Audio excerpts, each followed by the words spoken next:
I travel a lot for work, covering Formula One and IndyCar races, and I'm always jumping onto different Wi-Fi networks, and I like to make sure that my information is staying secure. So that's why I use a VPN. First and foremost, security is of utmost importance, especially when connecting to unfamiliar networks. So private internet access ensures that your online activities remain secure, even when you're on the move. By encrypting your internet connection, it prevents anyone from intercepting your data or eavesdropping on your online communications. This means you can browse with confidence and peace of mind. So, if you want to enjoy all the benefits of private internet access, now's the time to subscribe. Head to piavpn.com/nailingtheapex and get an 83% discount. Seriously, 83%! That's just $2.03 a month.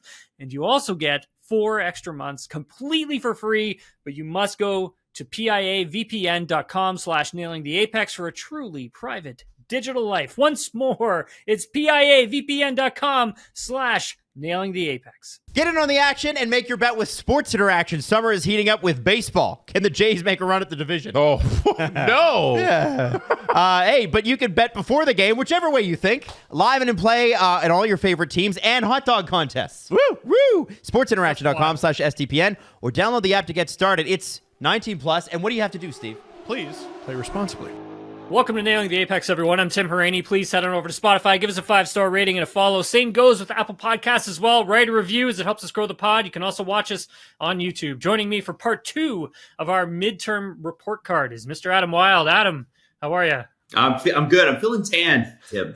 Actually, you do look tan. I forgot to put on sunscreen yesterday, so I'm looking tomato-ish today. Well, it looks good, man. It's that's starting to brown a bit. Yeah. You know, the hair's curly. Everything's out of control, man. This is the summer. These are the summer episodes. And you know what? Listen, F1's on a 1-month break. Why shouldn't we? Why shouldn't we act the same? That's what I'm saying. I haven't shaved in a while. In case anyone can see that. Oh, can anyone back home see that? Whoa, Tim, look at that beard that's coming in. It's huge. Going on here. You know, this took me a week. Viking leg, like it's crazy. I actually. Before we get started on the second part of this 3-part series we got going on, I heard that Daniel Ricciardo has basically said, like, I'm spending the whole month in the gym. Like, that's his whole thing. And I wanted to ask you about that. When you jump into a race car and start to race every week after not doing it for several months, what hurts the most? I would say probably neck. Okay.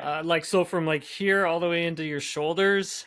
Definitely your arms. Okay. For sure. And core. Even with power steering? Yeah. Oh, really? It's not like power steering like on your car, right? Okay. Like it's not the exact same thing, and it's not as easy as that. And there's still load being put on the car. So like even if you do have power steering, the amount of load that gets transferred onto the car, the more the tires push into the pavement, the more that you're having to still, turn through all that. But yeah, I would say that, and he's probably got to build up some leg strength as well, because like braking, like just to hit the brake pedal with the left leg, left foot or whatever, it's probably in around 500 to 600 pounds of force for initial brake. And then you got to bleed off the brake. And then you're doing that for 90 minutes. So yeah. Oh man. Okay. So when you were having to be at like your physical best, right? What is the exercise you hated doing the most? Because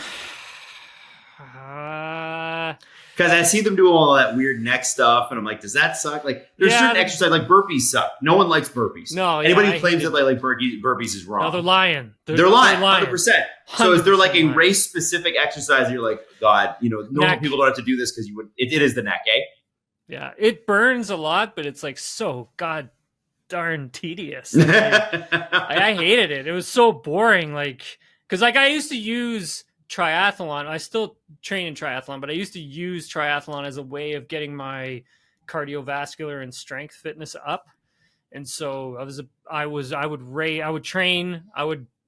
like triathlon events to like see where my fitness was and to keep me motivated to keep training. Because it gets to be so much that it's about 30 hours a week of training. And it's like, you can really burn yourself out from it if you're not careful. And I Yeah. did that. I did do that. And Got to be I ended hardcore on your sleep and your eating and everything. yeah, it just ruins sort of like everything, right? When you get burnt out. But like, yeah, that's how I did most of my training. And then 1 to 2 days a week of strength in the gym. And Wow. That was what I did. Yeah. Okay. It's like swimming. And it's not like is it's not like an hour, right? It's a full day, right? Isn't it? Oh yeah, like I was training, so like in like training blocks, like to do a full block of training, we'll call that 8 weeks as a full block, 6 days a week, 2 a days. It's about 30 hours, working up to about 3.5, 4 hours on the bike, and then usually jumping off the bike and then running for like an hour and 20 at a threshold level. 3.5 to 4 hours on a bike and then Yeah. running. Yeah, then jumping off the bike and running, and then probably on on one of those blocks, like on a Saturday, it would be like a 3.5 hour bike ride, an hour and 20 on the run, and then I'd probably do about 45 minutes in the water, like either in the open water or in a pool, like to flush it out, sort of thing. Wow. How much? Okay. And I know we got to get into the rankings here, but how much do you eat? Because like one of the things I saw Lewis Hamilton on Graham Norton once, and he said like if you gain I almost said a kilometer, half a kilo, Yeah. it affects the speed of the car. Yeah. So because you remember that crazy when Michael Phelps, was winning all those medals, and they're like, he eats 10,000 calories a day or whatever. Yeah, like and the people worst were calories. trying it. Yeah, like I remember being on a radio station and we tried it, and like you want to vomit. Like it's crazy how much food, right? Like it's crazy. Did you have to eat a lot too, or do you have to severely restrict the diet? No, yeah, I had to eat a lot too because you still had to like maintain some muscle mass. The thing is that you had to be careful like what you're eating. So for me, like my body is interesting in the way that like I hold on to a lot of fluid. And so I have to watch, like I couldn't go out and eat like McDonald's, even though I was in my 20s and I was training like that amount and burning probably like close to 3,000 calories sometimes a day. I had to be really careful, like, cause you eat a Big Mac and fries and like, that's all good and everything, but it isn't really helping my body recover. Right. And also on top of that, the amount of like sodium that's in all of that had me retain fluid, which would be good if I was going to do like an Ironman. That's fine. Right. Yeah. But if I'm going to get weighed and then put into a race car, if you're holding on to that fluid, that's weight, right? That you're kind of really holding on. It's not your natural weight, right? So you want to make sure that you're sometimes staying away from that type of sodium. I'd have a lot of things with like sea salt and all that kind of stuff because it was a little more natural for me, and it helped me. Wow. Just the way my body is. So it's right down to the salt you're having. Like you're into everything. For me, I was very meticulous with my nutrition and hydration and all that kind of stuff. Like I was very, I was very on it, man. Like it seems like a super intense way to live. So when you see that these guys are somewhat like, Ricardo is different because a lot of the guys on the grid are like type A, right? Really type A guys. I can see how you just become that because you kind of have to be. Yeah, like Scott McLaughlin, who's an IndyCar driver, he did a press conference on Sunday following the Nashville race, the IndyCar race there, and he was actually talking about why he doesn't really wear like a cool vest. So like when these guys in the IndyCars, like it's like 90 degrees in the race, but then add on top of that another 20 degrees because it's so hot and physical in the cockpit, and then add on top of that you have the layer of the Nomex, which is even hotter. And some drivers who are a little thinner and are better at dealing with their weight, they'll wear these cool vests so to help to keep the your internal core temperature down a bit. And that helps you perform, really does. But for Scott, like if he wears one, that adds extra weight into the car. And he's already like, he was saying he's probably close to maybe 20 pounds, like a little too heavy. Or no, sorry, what was he? Yeah, he was a few pounds too heavy still. Like he still needed to lose more weight. And then he's like, I'm going to go out and get McDonald's and have a beer afterwards. And then like Alex Palou was kind of like, well, if you're trying to lose weight, man, you probably shouldn't be doing that. That is really funny. Yeah, that oh was my pretty God. good, man. Let's Right. get into it. All right, Sorry, all right. I know we got sidetracked, but that was fascinating. It's all right. It's all right. It's cool. That was awesome. Yeah, it's all right. Okay, so part 2 of our F1 midterm report card. So for those of you who didn't hear part 1, go back, have a listen, because we did the bottom 4 teams, and the way we graded everybody was on an A plus, A minus, B plus, et cetera, all the way down to an F. So we're picking up today with Alpine, who is 6th in the constructor standings with 57 points. I gave them a grade of C minus, Adam. I think for this team, they've been up and down, inconsistent. They had a good haul of points in Monaco thanks to Esteban Ocon's podium. But again, they've been in and out of those points all season long. The British Grand Prix was an absolute disaster for them. So too was Hungary. Then in Belgium, the new floor that they brought to the car, I mean, it did look like it brought them some performance, but grabbing 10 points there to close out the first half of the season. So, Yeah. I mean, just hasn't been really good for this team. And we can get into the off-track stuff here in a minute, but I just want to hear what you think. Yeah, I'm with you on a C minus. I also want to. I mean, I think the off track is the story, right? And it's not because you can't overcome issues within an organization. I mean, look at Ferrari. They always had issues from the top down, still do. And, sometimes it works and sometimes it doesn't. Sometimes it's creative tension. Other times it's just getting in the way. And what I don't understand about Alpine is how they have become this sort of team that can pretty much do it all and just never does. And it's a frustrating sort of thing because, they fired the CEO, Laurent Rossi, they fired Otmar. And right before they were fired, they were talking about equalization. And I don't even know, as a fan, as I fully understand it, but Tim, can you explain what they're talking about when they talk about the Renault power unit being underpowered? Yeah, so they're claiming that it's about 30 horsepower away from their competitors. And if you do the math on it, about 30 horsepower, depending on the track, could equate to close to 0.3 of a second in terms of performance. Now, whether or not this is actually really happening, we don't necessarily know. We're just going by what Alpine has said. They have had meetings with F1, the FIA, and all the teams to try and find a way of getting on an equalized platform so they're the same, and the power units are supposed to be the same. Now, but this is the thing, Adam, this was supposed to be taken care of last year. The engines are sealed now. There's not really too much that you can actually do with these engines anymore. And this just harkens back to internally.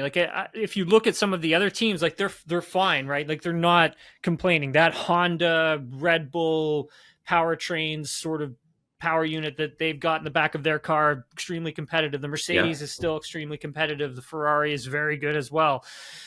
For Alpine to still not be on the same platform, the same level as these other teams is a bit shocking. If you think about how long these rules and power unit rules have been around for, yes, there have been adjustments to it, little ones along the way, but since 2014, we've been running, these hybrid power units. Yeah, and this car was good last year. Yeah, it was good.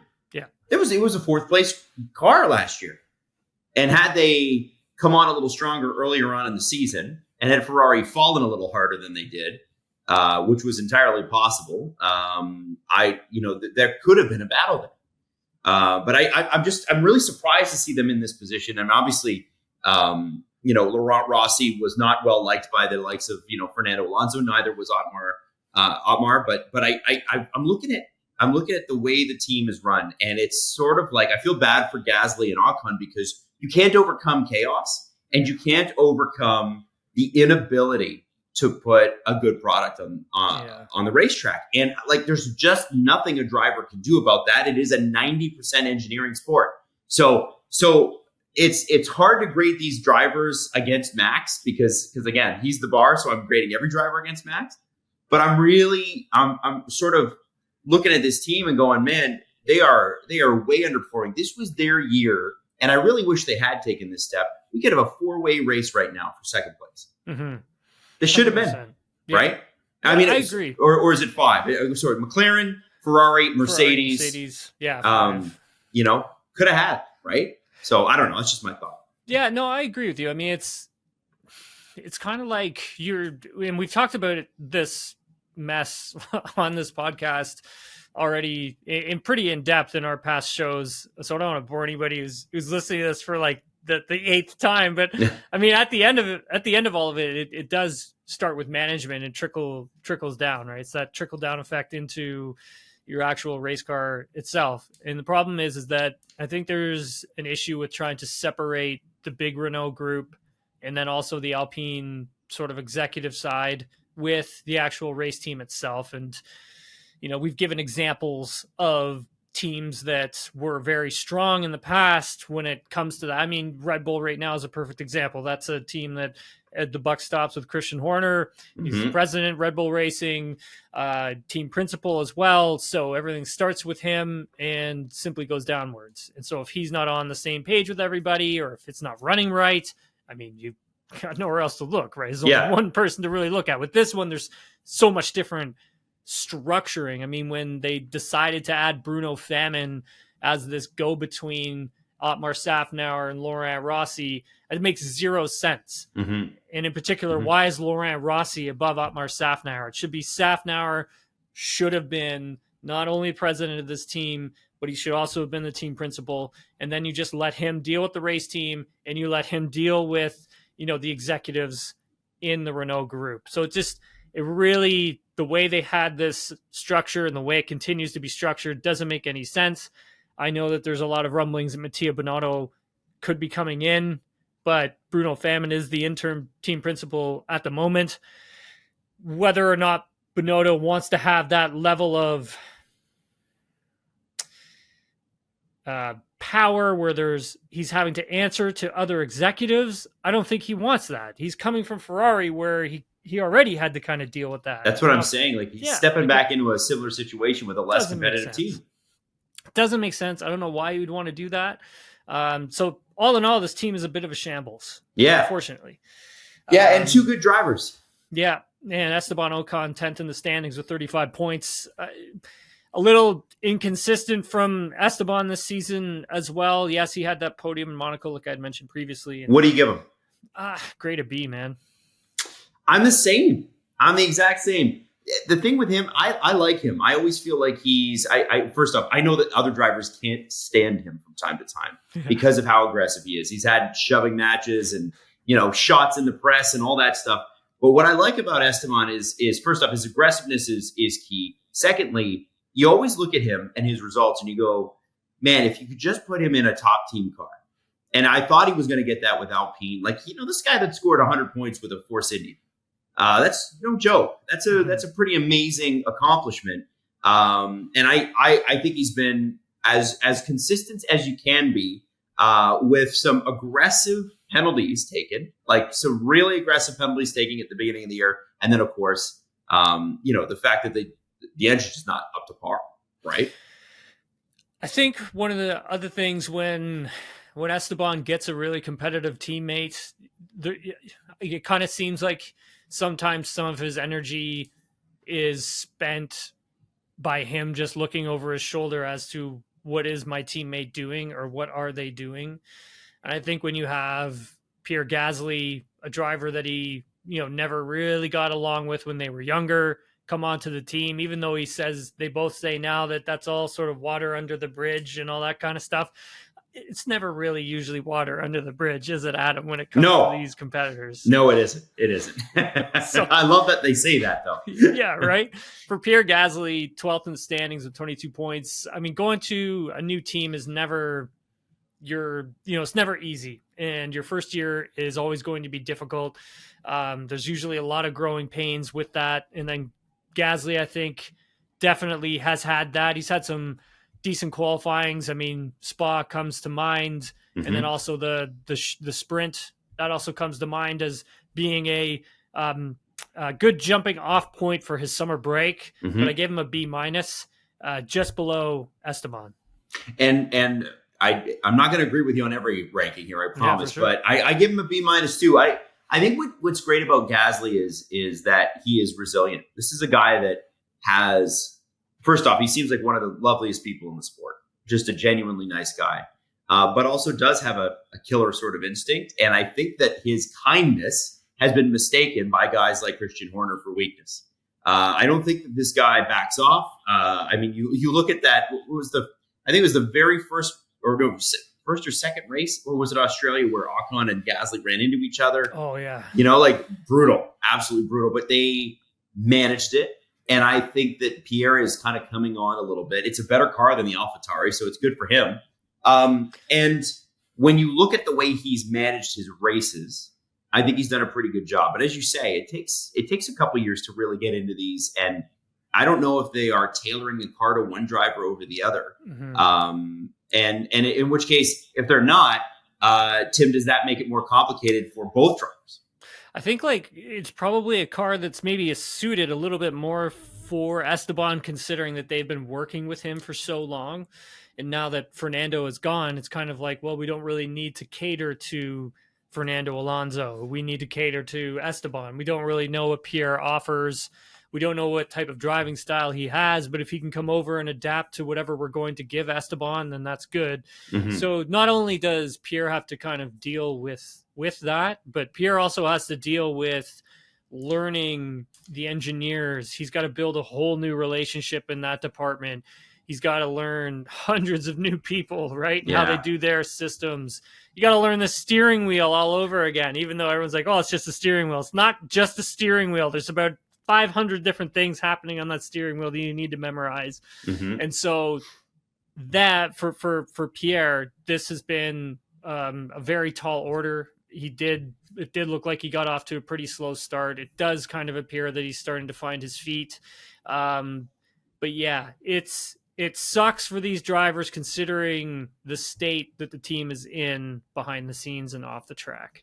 Mm-hmm. Move on to McLaren.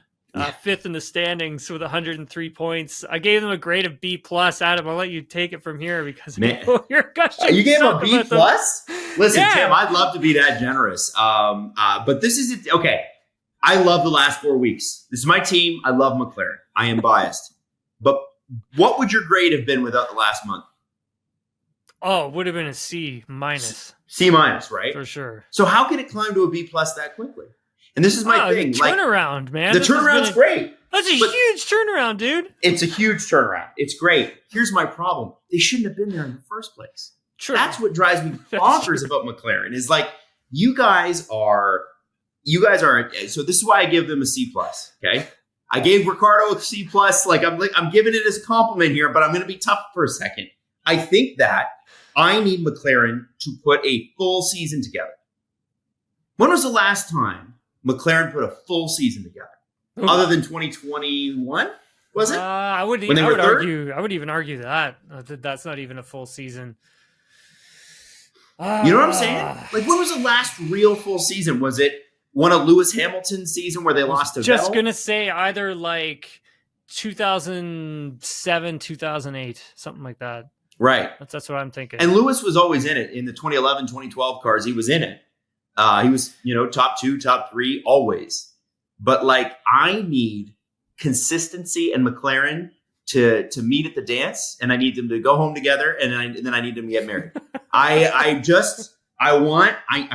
really, really want this team to be consistent. And Lando Norris said in an interview recently, he was like, "Listen, of course it enters your mind if you have a non-competitive car. I'd like to go to a place where we're competitive." And I think Zach Brown recognizes that.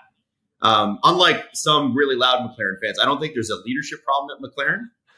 I think that they are trying to update and get with the times. And, Tim, one of the things you talk about is all the backroom updating that they're doing that people aren't necessarily aware of. And the wind tunnel is a big one. Huge. Yeah.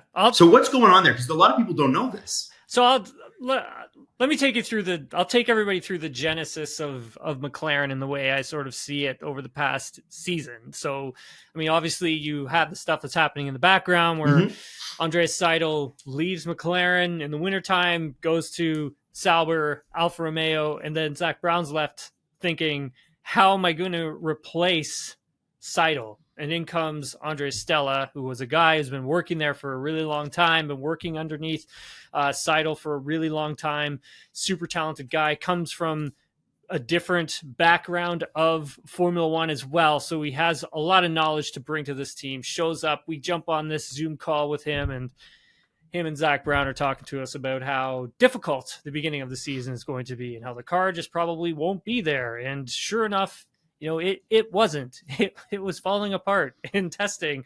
So at the beginning of the season for this team, things just weren't good. Now, McLaren did promise that they would bring big upgrades as soon as they moved along so they could catch up. And then we had massive upgrades in Baku, Austria, and the British Grand Prix, and that allowed them to really claw back a lot of performance, turning things around for this team. And that race in Silverstone, you had second and third in qualifying, second place finish for Lando, fourth for Oscar in the Grand Prix. So, they had big successes again in Hungary, second for Norris again, and I believe it was fifth place for Piastri. So the team really worked hard to kind of claw back almost a second in terms of performance. It's a remarkable turnaround.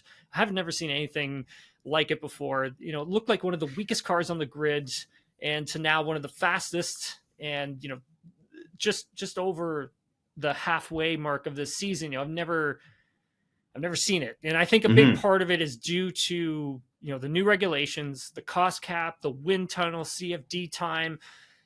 And I think also, you got to remember, McLaren, like you said, they don't even have their own wind tunnel. And they're building one. And they're building one. But for this day and age of F1, that's what you need with these new regulations. You need your own wind tunnel. And so they use Toyota's, which is all the way out in Cologne. So it's not close at all to their home factory in the UK. Again, with the car, you go back to it carrying a bit too much drag, I think. So they're going to have to find a way of getting a better rear wing on that car. It's definitely going to have to change for a track like Monza when they get there. And Norris said that he'd be willing to take, some bad results in a few race weekends to have major success in other races. And that's exactly, and they have. And that's exactly what's happening. And they have. So with that, what do you give Norris? So for Lando, I gave him a grade of A because of where this team started. He was still performing decently with a really difficult car to drive. This car was not easy to drive. It was on a knife's edge, like he had said quite often. And I think for Lando, executed when he had the car, even taking the lead at the British Grand Prix, and that's why I'm giving him a grade of A. I gave him an A-, and same reasons, Tim. I think that the fact that this guy can manage good performances in this car, you got to remember too, right? McLaren's always, or at least in the last 5 years, had a bit of a weird car. Like Carlos Sainz said, it drove funny. Fernando Alonso, I think, said it drove a bit funny. At least the second iteration of Fernando Alonso at McLaren. And then Daniel Ricciardo. We saw the results. It wasn't, except for Monza, wasn't great. So it's not easy to figure this car out. And these are great drivers we're talking about. Sainz, Alonso, Ricciardo, pretty amazing. So I'm gonna give him that. And to be honest, the fact that he mentally stayed in it, because his buddies are all out there winning races. George Russell, Charles Leclerc, Max, they're all kind of up there. And here's, imagine finishing 17th, 18th with those guys. That sucks. Yeah. And he managed to keep his head, and I like that. Yeah, and then also I should go back on to the McLaren thing that they do have their wind tunnel is almost functional and ready to go. But they're also, dumping money into a new state-of-the-art simulator. So I think for the factory itself, they are putting a lot more money into it. So I have seen it. It's an impressive facility, Adam, to say the least. But again, I just think there is you're losing so much time by sending your parts and equipment all the way out to Cologne and then having testing there and then bringing everything back. You got to remember that this stuff, that all takes time. And so if you can have things right on site, you can throw it in the wind tunnel in a day and you're good to go and you're done and you can move on. Exactly. Oscar Piastri, 11th in the standings, 34 points. I gave Oscar a grade of A. He's been outstanding. He's faced pressure coming into this season because of, what happened at Alpine last season, how he left. So there was a lot of pressure on this guy's shoulders coming into this season because it was kind of I think for him, if he lays an egg, like it wouldn't have gone over well in the media, considering how things ended at Alpine. Well, can you imagine too? I mean, are we talking about Otmar getting fired if Oscar's not doing well? I still think so, yeah, because a big part of that, from my understanding, a big part of that Alonso deal was because of Laurent Rossi, like just not wanting to give Fernando anything more than a year, simply because he's going to get older, and he wasn't too sure if he was going to be able to keep performing at this level. And funny enough, he's gone to another level. So there you go. But outside of all that, I would still say Otmar is probably going, even if this dispute with Oscar doesn't happen. Right. Well, listen, I want to say I give Oscar an A- as well. I think McLaren, of all the driver lineups on the grid, has the most exciting young driver lineup. I don't think they're good. I mean, look at Max's development curve was still 6 or 7 years. He just started in F1 when he was 18. Yeah. So for him to get here, it took a long time and it took a lot of mistakes. And he used to crash a lot and piss a lot of people off. I don't think Oscar's out there doing that. I think he's a different racer.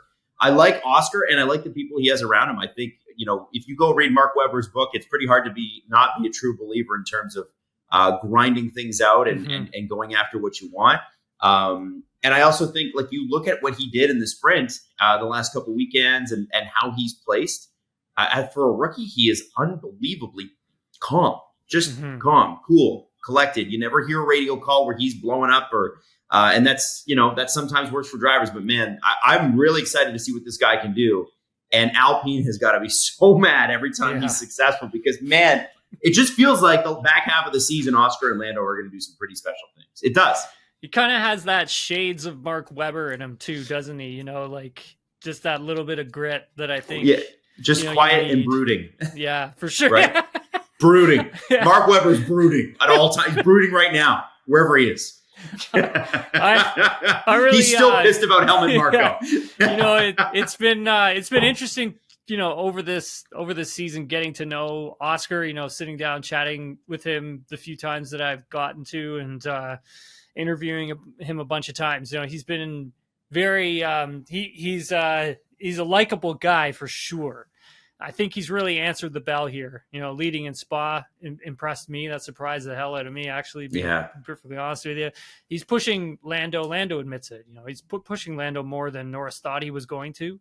And I think for the team, that's great. If you have two drivers who are that talented, who are pushing each other and they're still getting along, that's the perfect thing you need to make sure that this car goes fast and this team gets even faster. So I'm excited for McLaren for the rest of the season, and I'm excited to see what they do even into next year as well, because it looks like they've really gone down the right path here with their upgrades and with everything they're doing with this car. Now, a team that hasn't is Ferrari, for sure. Fourth in the standings, 191 points. Gave them a grade of C. Now, this is a team, I think, Adam, every year we should be talking about them in the same breath that we're talking about Red Bull, where they should be fighting for a championship. Well, their fans certainly hold them to that standard, and I like that. McLaren fans, we're just a bunch of, shucks, we messed up again. Maybe next year. Whereas Ferrari fans are like, what do you mean we're not winning every race all the time? How is Red Bull doing that and we're not? We're Ferrari. Did we all forget that? And I think Ferrari's another team that suffers from probably a lot of bureaucracy at the top. Tim, I give them a B+ on the year. I think that here's what I'll give them. If I'm a Ferrari fan, I'm giving them like an F or a DNF in this case, because Ferrari fans are not happy with it. But what I will say is there have been some slight minor improvements. The one thing they're not doing this year is taking races away from themselves. Right? Their strategy's better. Strategy is better. Strategy's gotten better, yeah.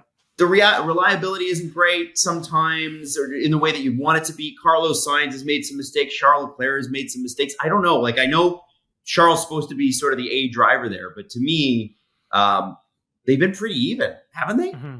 And is there that much difference between them? I don't necessarily think so. I mean, they've it's kind of like one driver started off really strong and then the other driver struggled, and then now one driver's starting to struggle again, and while the other driver is starting to do better. And so it's Right. the inconsistencies of the two of them. I think a big thing with the team obviously is behind the scenes, right? Adam, with Mattia Binotto basically being fired, and Fred Vasseur being brought in as this new team principal, which takes time to turn everything around with inside of a factory when you get a new team principal coming in. I've said it many times. Yeah. And then again, right, like you're losing key personnel, key staff, like Laurent Mekies, just letting that guy just get up and leave to go to AlphaTauri to be their team principal for next season is, why would you do that? I mean, that he's been at the team forever, and he's not someone who I would just, let walk away. I mean, granted, if he's not happy, he has to go for sure. But at the same time, I think you got to try and find ways of making sure that he's happy. So there's a lot of big shoes within this team that still need to be sort of filled. I do agree with you on the strategy side of things. It is getting better. I mean, at least I'm trying to be positive. Spa was good. Like Yeah. strategy there was good. We don't hear as many like, okay, we're going to plan X now. Yeah. And then, Carlos Sainz was like, calling what is them that in for plan? tires. What is that plan? He forgot a couple plans. It happens.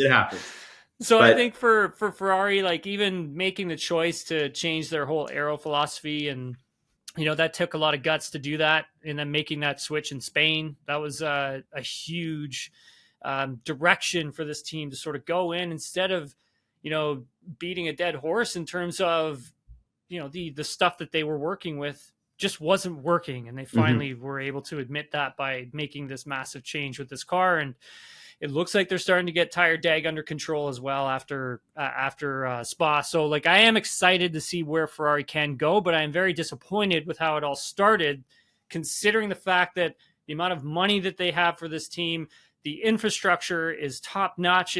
They have the best equipment that there is. And then they probably have a million spares to go into that if one of those parts, breaks down within the factory. And so when I look at this team, I always expect them to be in the mix for a Constructors' Championship.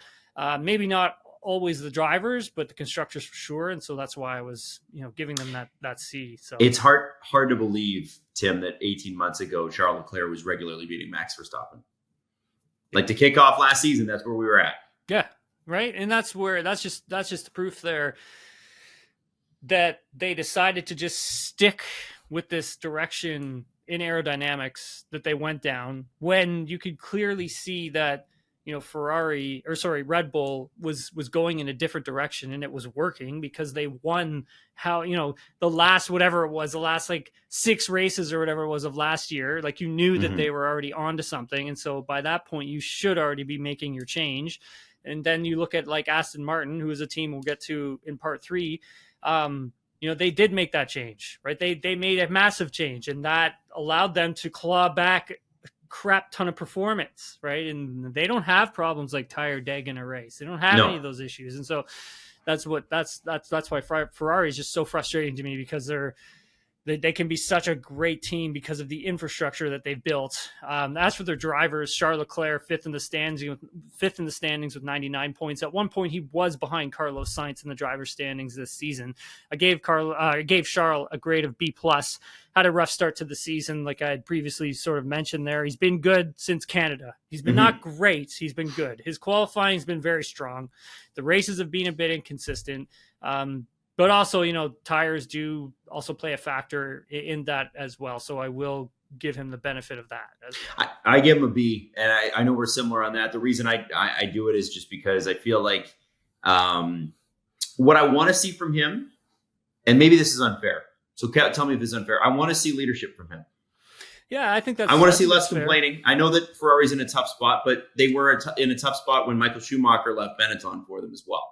And if you want to be, that's what everybody wants to be. They all want to be, nobody's like, well, I want to be Eddie Irvine. They want to be Michael Schumacher at Ferrari. No offense to Eddie Irvine. He was great.